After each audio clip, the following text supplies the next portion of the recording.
Hello, buddy. Welcome back to Tin Man's Core Channel. I'm your host, Jeffrey Tin Man Taylor, and today I'll be reacting to my second scary story teller channel, and it's Dark Reality. The video that I'm going to be watching is 3 Disturbing True Basement Horror Stories. So without further ado, I'm going to turn these lights off, move the camera up here for you guys, and let's get this reaction on the road and in the bag, shall we? Okay, here we go.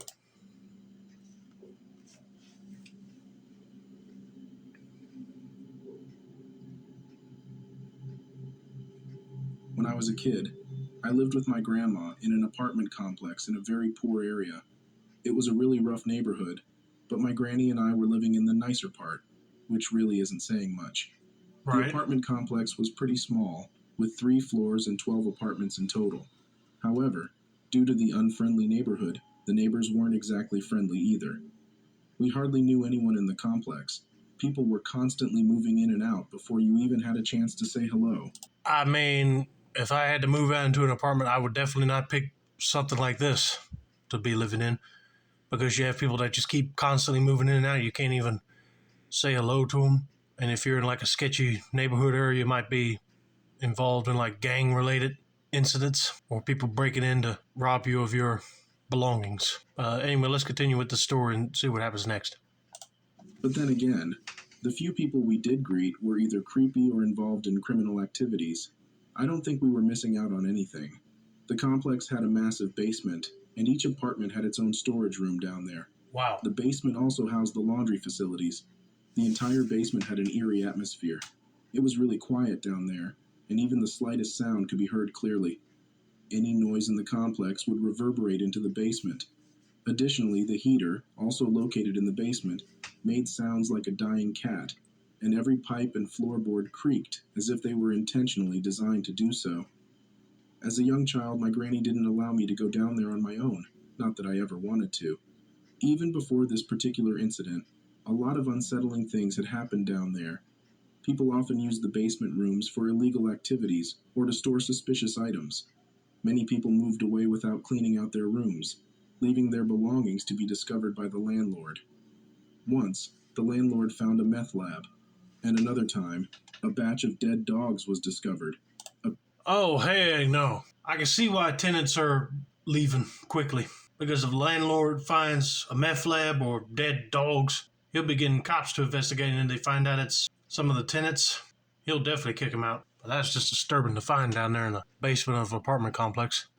Apparently alive when the room's resident lived in the complex, but left to starve once he moved out. Anyway, I was 14 when I was first allowed to go down to the basement on my own. My grandma was getting older, and I was taking on more responsibilities at home. Doing the laundry was always a nightmare for me because it meant going down to the basement. However, as time passed and I got used to the sounds and creaks, the basement became a bit less eerie. When I turned 15, my grandma won a new dining table set in a raffle. Being the old-fashioned hoarder she was, she didn't want to part with her old set, and insisted on keeping it in our basement room. And of course, the task fell on me. I carried a few chairs down into our basement and then into our room. That's when I first heard the noise. What caught my attention was that it sounded unlike any of the usual noises down there. It had a repetitive pattern-like quality that was distinct from the random sounds I was accustomed to. The noise was particularly pronounced in our room but wasn't audible outside of it. It was as if someone were knocking on the walls in the room next to ours. I pressed my ears against the wall, trying to determine its source. I remember thinking it might be rats or other pests scurrying within the walls. Then the pattern became even more apparent. 3 short knocks, 3 long knocks, 3 short knocks. I had a sudden feeling that I had heard this pattern before, but I couldn't quite recall where. I went back upstairs to my grandma and inquired about it. She reminded me that it was the Morse code for SOS, which she had taught me a long time ago. I mentioned hearing it in the basement, and she accompanied me to investigate. Upon hearing it herself, she called the police. The police arrived along with the landlord. They had each resident open their basement rooms. For the residents who weren't home or unavailable, their rooms were forcibly opened using a ram. In one of the rooms, the police found a large old-fashioned closet, resembling the one from the first Narnia movie. Okay, first of all, I would have been telling the grandma to just sell her old dining room table, because why would you need to keep it when you got a new one? But I would be creeped out having a basement room, because if I put my stuff down there, You never know if somebody will try to tamper with it and try to steal my stuff. And that would be creepy just to hear SOS and then you have to call the police. That'd be a traumatic day for sure. Inside, they discovered a young woman who had been abused, starved, and subjected to torture. The room's occupant was an elderly man living in the apartment above ours. It turned out that the woman had been trapped there for at least 5 days. While many others had apparently heard the noise, no one else recognized it as the SOS distress signal.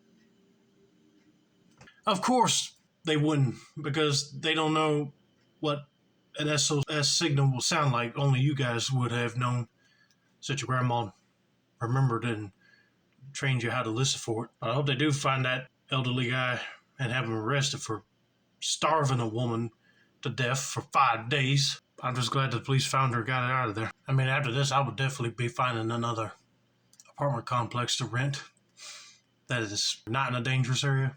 But anyway, let's continue on to story number 2.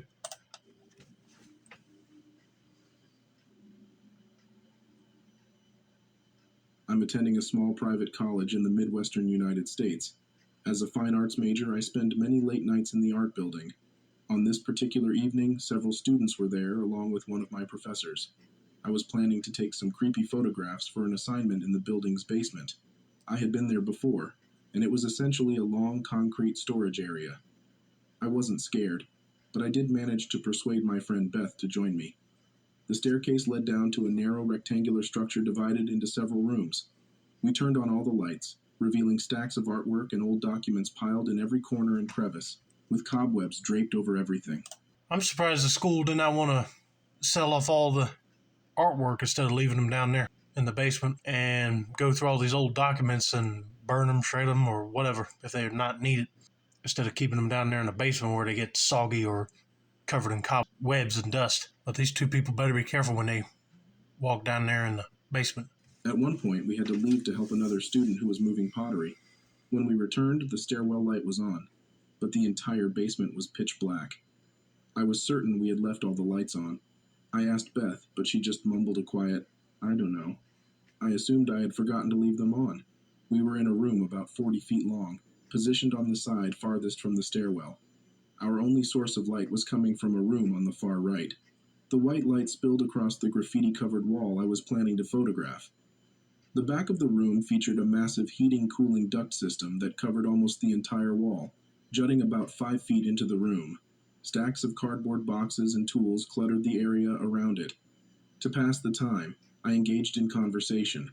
I half expected some grotesque art project gone wrong to leap out of the shadows. Around 20 minutes passed, and then we heard a faint sound coming from the stairwell. It sounded distant. I asked Beth if she had heard it, and she nodded.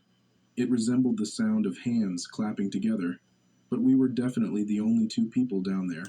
Well, that answers why the lights went out when you went to go help another student. There's someone that's down in the basement that's toying with you, or they're not supposed to be there and they're just trying to make sure they stay hidden.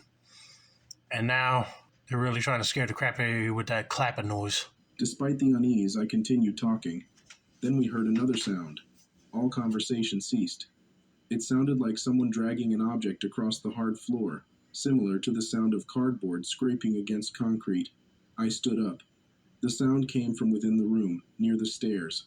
I wondered if it was an animal, but how could it have gotten down here?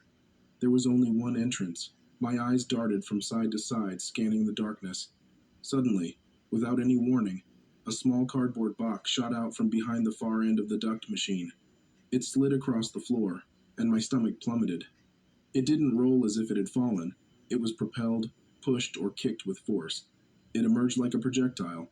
Something else was down there with us. I gripped Beth's arm, and she stared at the box, her eyes wide with terror. Nobody else could have entered without us noticing. My logical brain screamed that fact, but what in the world had moved that damn box? My thoughts raced as I positioned myself with my back towards the only lit room. The light somehow felt safer. Do you want to leave? I heard Beth whisper. Was she serious? If you want to go, I'll go too. Although I appreciated her politeness, we couldn't just leave. The box was blocking the opposite door, our only escape route to the staircase and a light switch. There was no way I was going to walk past whatever had kicked it out there. I remained silent. I wasn't sure I could even speak. During that tense moment, we heard faint sounds from behind the large machine, like an impatient hand drumming on a metal desk. But soon it escalated to banging. The noise was so loud that it echoed and reverberated in the confined space. We had no idea what was happening or what to do. The constant noise enveloped us, yet we couldn't perceive anything in the darkness. It was incredibly frustrating, but somehow I found my voice. "Who the hell are you?" I managed to choke out. My attempt at intimidation was far from successful. "You better knock it the fuck off." My hands trembled. Then suddenly the noise changed, morphing into one of the most unsettling sounds I've ever heard. It wasn't just the sound itself that was disturbing. The ghastly screeching and scratching reverberated across the room. It was like nails on a chalkboard. I recognized it. Fear seized me. Something sizable was crawling behind that cursed machine, and it was moving in our direction, rapidly. The noise was horrifying, akin to dragging a concrete block against a cheese grater, amplified 1,000-fold. Okay, I'll be listening to what your female companion there just said. You want to leave? I'll be like, yes, run. Because I don't know who's making that noise, but it's definitely someone you don't want to see. And you never know what their intentions are. Just to scare you out of the basement or run up right behind you and delete you, rob you, and leave. You just don't know. That'll be creepy to hear. Nails scratching on the chalkboard. Whatever it was, it struggled against the machine, scraping against the wall. It was as if a disfigured person was scrambling towards us, and it was closing in at a frightening speed. That was the most unnerving part. It moved with desperate urgency, pressing against the machine and scraping the wall. It sounded as though a tight fit was involved. We couldn't see anything. In my mind, I pictured a repulsive and grotesque figure inching towards us. Maybe they had hideous teeth, 5 legs, and a knife. Perhaps they had been lurking there for a while, and we had unwittingly disrupted their hiding place. The basement was rarely frequented, and routine checks were unheard of. Conceivably, someone could have been hiding there. Either way, I was certain they intended to attack. Nothing moves that quickly just to say hello. Adrenaline coursed through me, and Beth appeared ready to collapse from fear.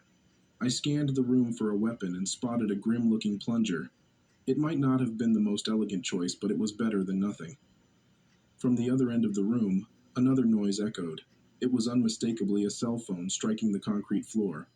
However, it wasn't either of ours. Instantly, my fear transformed into anger. A switch flipped within me. I knew who it was. My best friend, Carrie. "Carrie, you bitch. You dropped your fucking phone. Get out here so I can kick your ass." I was fuming. Adrenaline and anger weren't a great mix, especially not in this situation. I began to move, and just as I did, whoever had been lurking behind the machine leaped out right behind Beth and me. It was a short, stout figure, and their face eerily resembled a bleached pig, complete with beady red eyes. I quickly realized it was a disturbing mask. The person immediately sprinted towards us, and I stumbled backward, gasping. My fist was clenched, and I was poised to strike when I heard stifled laughter. Of all people, my professor emerged from among the boxes. I distinctly remember blurting out, "What the fuck?" I was utterly flabbergasted. Carrie sheepishly emerged from behind the machine, clutching her less than stellar phone. The masked sprinter was revealed to be another student. These idiots had spontaneously decided to prank us. Unfortunately, they succeeded.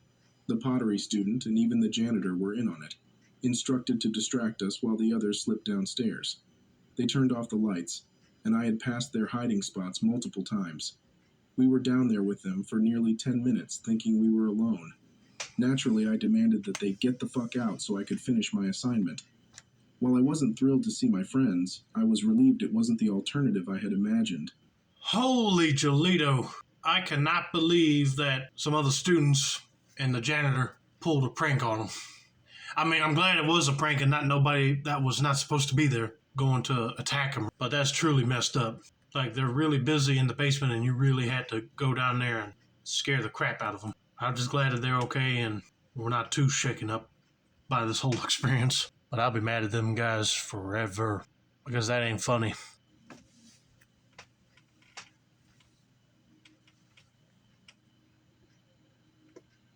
This happened when I was 5 or 6. My mom and dad were at work, so my 8-year-old brother and sister were watching me. We would always go down to the basement to play because it was really creepy, and they enjoyed it.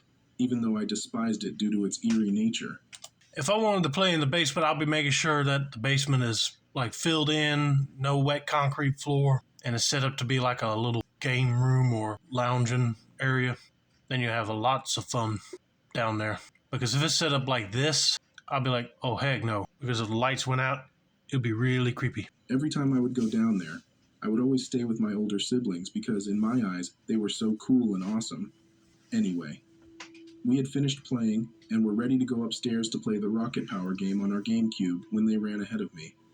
The basement was always very dark and creepy. It was huge, and in the dead center were the stairs that led to the first floor. Right down the stairs was one of those small windows that showed the top of the grass. Well, my brother and sister ran ahead of me and locked the door before I could get out. As soon as it was shut, I could hear them laughing and saying things like, "Ha ha, we got you," and "You're trapped down there forever with all the ghosts that like to eat little kids." They found it hilarious, and because we were home alone, they could do this and not worry about getting in trouble.